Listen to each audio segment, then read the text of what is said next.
Pangkalan TNI Angkatan Udara Supadio Pontianak, Kalimantan Barat adalah salah satu pangkalan udara yang berada di bawah jajaran Komando Operasi Angkatan Udara 1 atau Koops AU1 yang mempunyai tugas menyiapkan dan melaksanakan pembinaan dan pengoperasian seluruh satuan dalam jajarannya, pembinaan potensi dirgantara, serta menyelenggarakan dukungan operasi bagi satuan lainnya.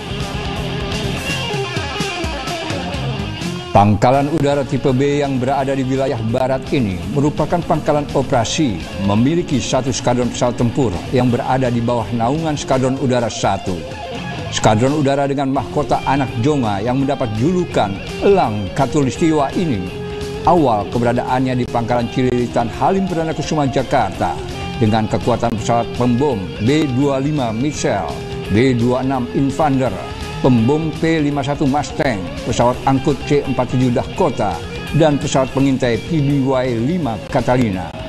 Kemudian pindah ke Pangkalan Udara Abdul Rahman Saleh Malang dengan kekuatan pembom Tupolev Tu-2 buatan Uni Soviet dan dibekukan sejak tahun 1977. Pada tahun 1990, Skuadron Udara 1 diaktifkan kembali dengan kekuatan pesawat OV-10 Bronco dan sejak tahun 2000 secara resmi pindah ke Lanut Pontianak, memiliki jenis pesawat tempur Hawk Mk-109, 209 atau lebih dikenal dengan sebutan Hawk 100, Hawk 200 sampai saat ini. Skadron Udara 1 mempunyai tugas dan tanggung jawab melakukan pengamanan di wilayah udara, khususnya wilayah barat Indonesia, dan pengamanan wilayah perbatasan yang berhadapan langsung dengan Laut Cina Selatan. Guna mendukung kesiapan operasi maupun latihan, Lanut Supadio memiliki rumah sakit yang dapat digunakan khususnya bagi keluarga besar Lanut Supadio dan warga sekitar. Untuk mendukung penegakan hukum, tata tertib, disiplin, penyidikan, dan pengamanan fisik, Lanut Supadio membawahi Satuan Polisi Militer Pangkalan Udara atau Satpom AU.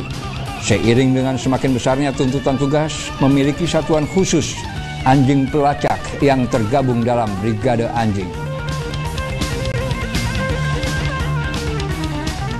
Guna mempertahankan pangkalan, alutsista, instalasi TNI Angkatan Udara, pengendalian pangkalan udara depan, dan pengendalian tempur serta Search and Rescue atau SAR tempur guna mendukung operasi udara serta melaksanakan operasi lain sesuai kebijakan Panglima TNI di Lanut Supadio diperkuat dengan keberadaan Batalion Paskas 465 Braja Musti.